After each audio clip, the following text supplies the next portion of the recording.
We've now sailed over 2,000 miles around Britain on Florence since we completed our major refit last winter. And we've been getting a lot of questions from you about that refit and how it has changed or affected how we live and sail on board Florence. So in this video, we're going to answer all of those questions and do a full review of the major changes that we made and determine whether or not they were worth it. We bought Florence way back in 2016 with the intention to spend 3 years sailing her around the world. That 3-year plan expanded to 7 years as we had the most amazing adventure, visiting 40 countries and sailing over 50,000 miles. So when we finally returned to the UK, Florence needed some work.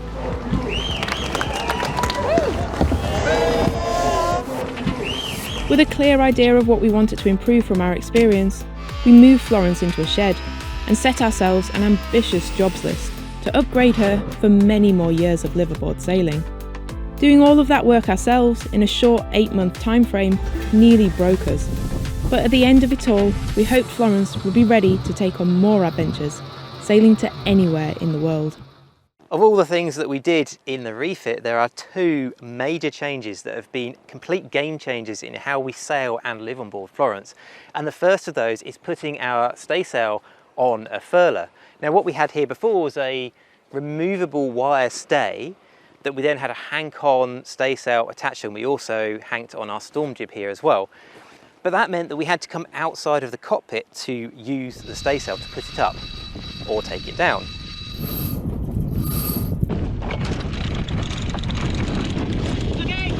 And we have a rule on Florence that if it's dark at night, when one person is sleeping, if the other person is going on the foredeck, they wake the sleeping person up just from a safety point of view. And that meant that there are lots of times when we would have wanted to use the staysail, but we didn't because it wasn't really worth waking the other person up.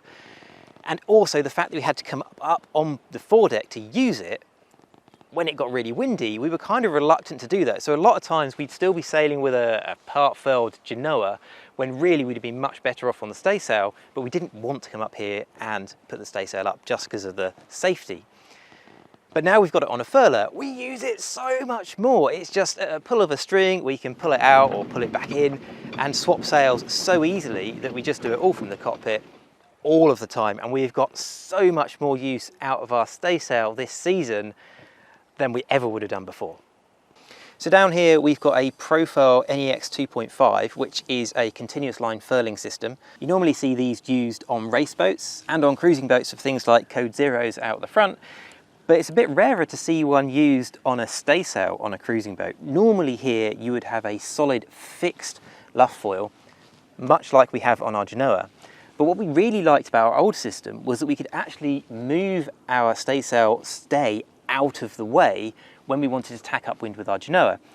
And this system allows us to do that. When we're sailing upwind in narrow areas between islands, for example in Scotland, and it's light winds, we want to tack with our genoa. But if we've got this stay in the way, we actually have to furl the genoa away, tack the boat through, and then unfurl it the other side because it won't pass this stay.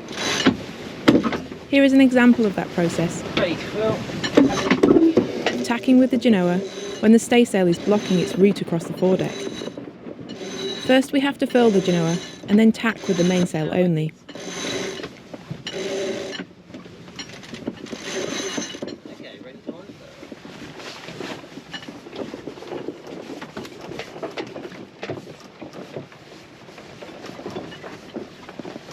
Only once we are tacked can we then unfurl the genoa on the new side.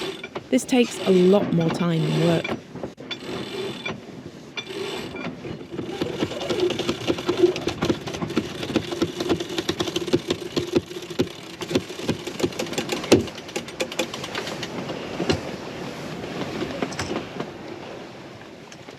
So what we really wanted to do was be able to move this out the way, and we can. With this system, we can just let the halyard off, pull this stay into the mast because it's flexible, tie it around with a sail tie, and then we're free to just tack back and forth with the genoa as much as we like, which is quicker and much easier to do. There's a lot less effort required in the cockpit to just quickly tack the genoa over without having to furl it to move it around this stay. So here is a tack with the staysail moved out of the way. Okay, ready? Yeah.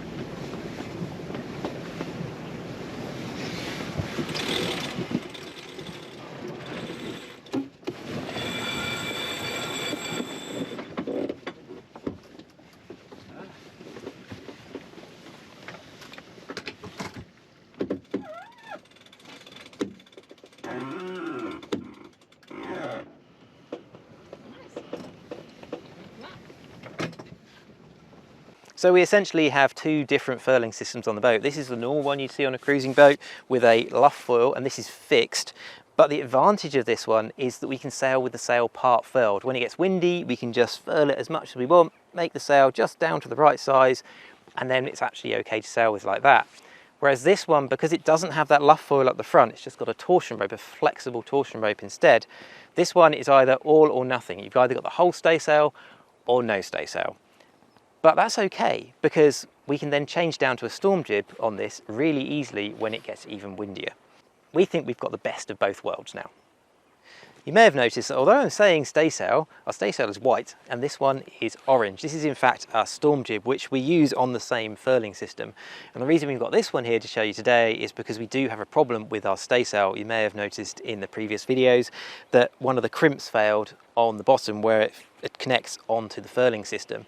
So the sail loft have actually arranged to pick up the staysail and this storm jib from us as soon as we get back to the dock, and they're going to take them back to the factory because it's the first failure of that type that they've ever had. So they're keen to analyse it, work out what went wrong, and it looks like from the initial analysis we've done, it's just the wrong size die was used when crimping that crimp. So they're going to take them back, check them all out, and make sure that we're back up and running for next season. So the stay is on a 2-to-1 halyard, and when we want to let the sail back so that we can tack with the genoa, all we have to do is come up here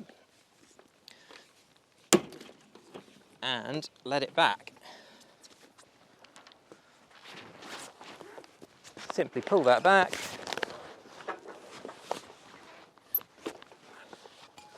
and then we just put a sail tie around it.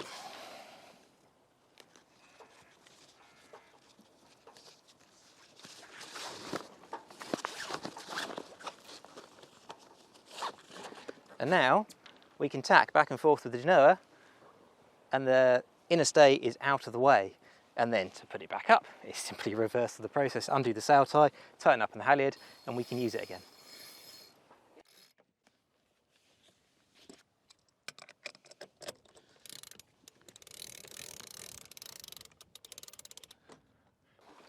And if we want to take the sail down completely and swap between the storm jib and the staysail, then we just tie this one round here so that it doesn't come unfurled and it stays in its sausage. Let the halyard off and we lay it back along here. And you may have seen in some of our videos that this storm jib has been down here because it's been pretty windy, so we've had it on deck like this, just ready to go. And then the Profurl system has got a really neat quick release method to just take the pin out like that. And then what we'd normally have is the staysail here ready to go, and we just clip this onto the staysail and then hoist it up. It's really quick and easy to do. Foot's got the same setup. You've got a release toggle and then the pin just comes out like that. And then you push it back in and it snaps back into place. One other trick that's worked really well is how we splice the sheets. So this is actually the old staysail halyard that we replaced with a 2-to-1 non-stretch for this. And we reused it to be the sheets. And in the middle we spliced in a piece of rope, and then we've got a soft shackle on here. So there's no knot to get caught on the baby stay as it goes past. And it also makes it really quick and easy to change over between the staysail and the storm jib. So you can just undo the soft shackle, that's away. Connect this now onto the staysail and hoist it up and away we go. I'm showing you that you can do all this single-handed because Amy's holding the camera, but you also might say that's only possible because you're doing it on a flat calm mat.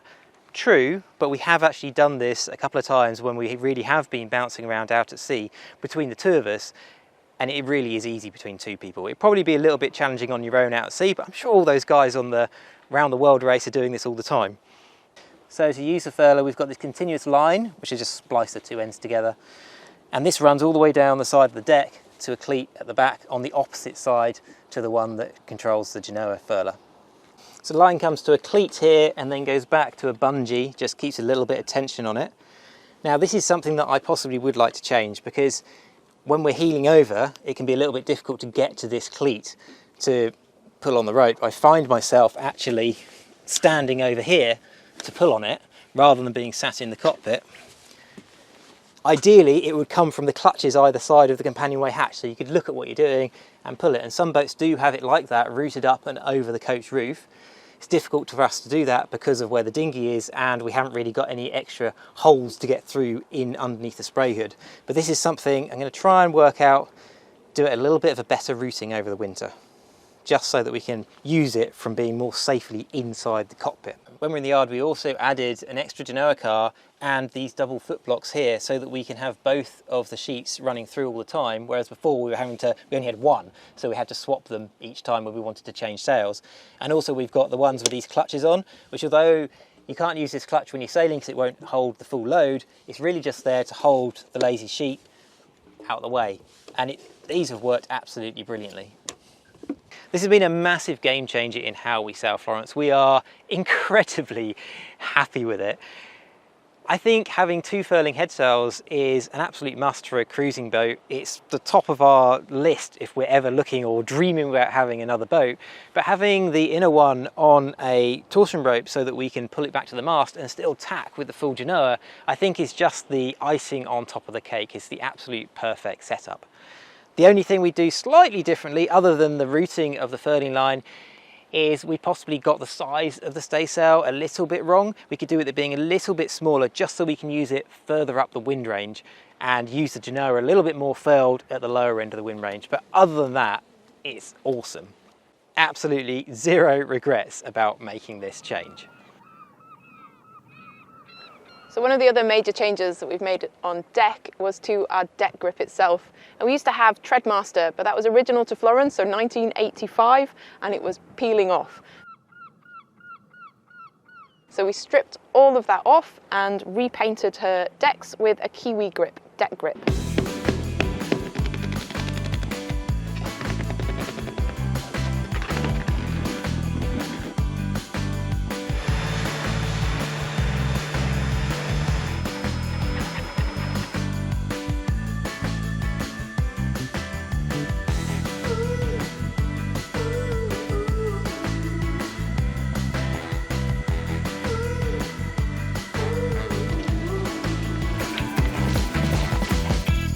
We really liked the look of the deck grip. The one thing that we weren't sure about was how grippy it was going to be in comparison to the Treadmaster, because the real test of deck grip is when the deck is wet and the boat is heeled over.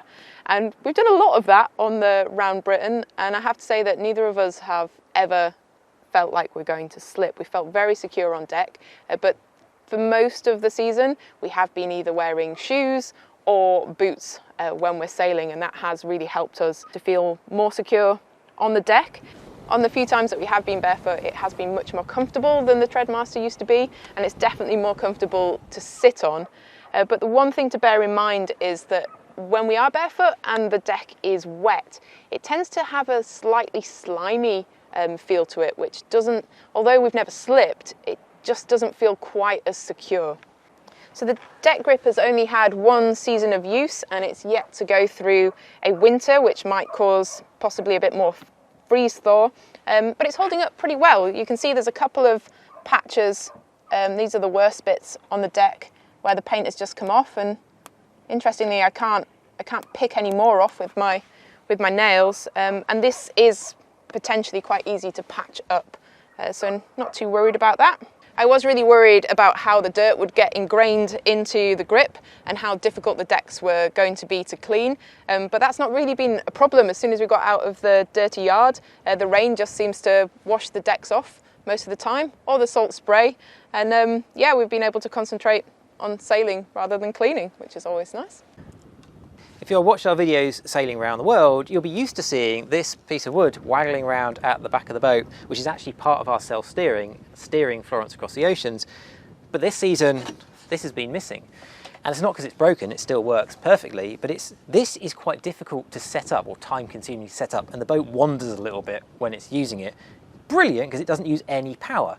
But this season, because of the changes we've made to Florence from the electrical side, we've had so much power that instead of using this, we've just been able to press the button and use the electric autopilot, which is instant and much quicker to just press and go instead of having to set this up properly. So this has now been relegated, instead of being our primary means of steering, this is now purely a backup means of steering, with the autopilot being the primary. We'll probably still use this if we are crossing an ocean going thousands of miles, but for just doing day sails or overnights, it's far easier just to use the autopilot, which we now can do.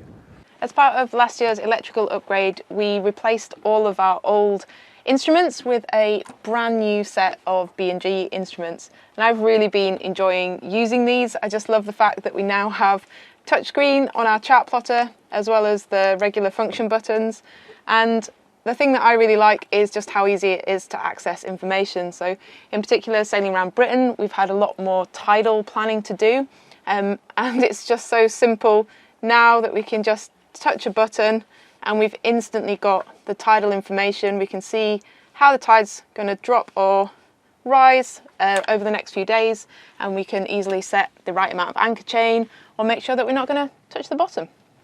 Having a working radar has also been a real peace of mind improvement sailing this year, especially when we were sailing back from St Kilda in the fog.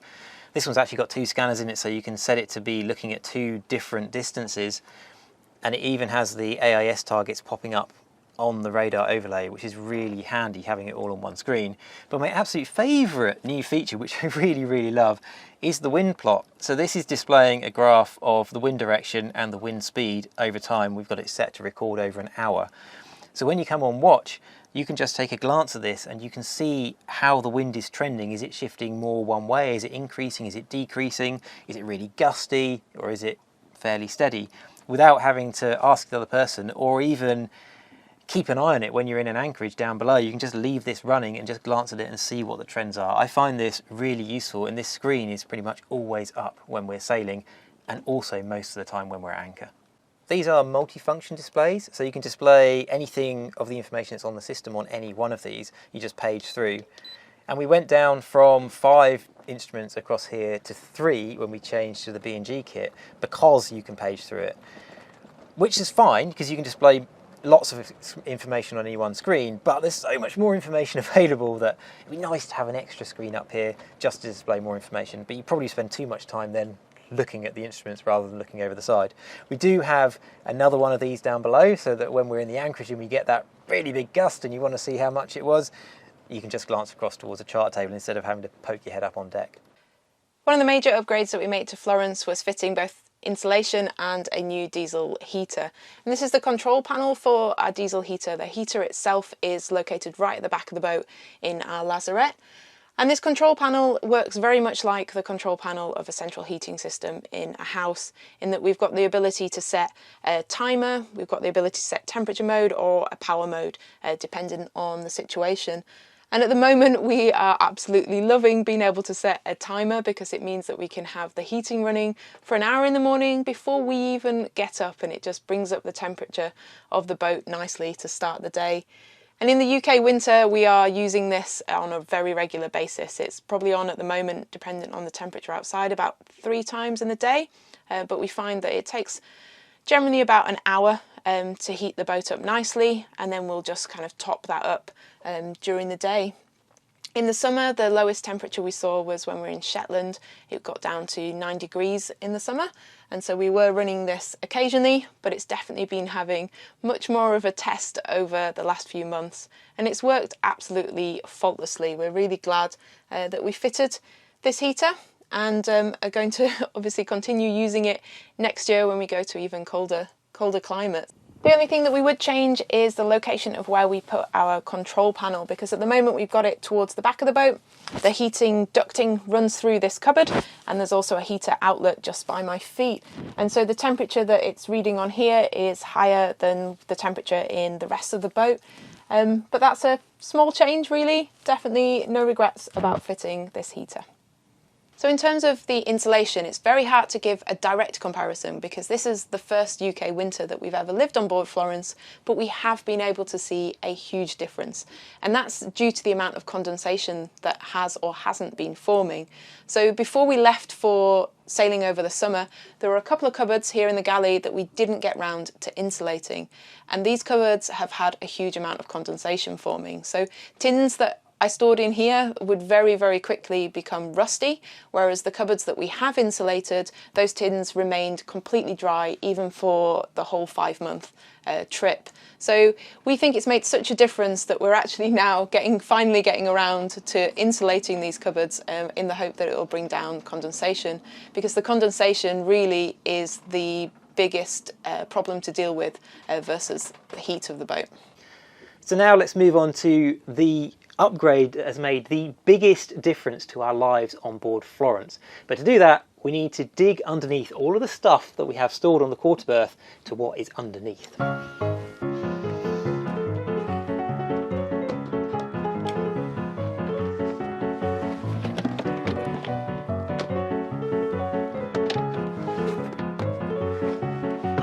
Here at the back of Florence, in the quarter berth, underneath all of the stuff that we normally store in here, is the upgrade that has made the biggest difference, the biggest improvement to our lives living on board Florence in remote locations and off-grid. And that is our battery system from Mastervolt. We upgraded to lithium batteries from our old wet cell lead acid setup, and it's been an absolute game changer.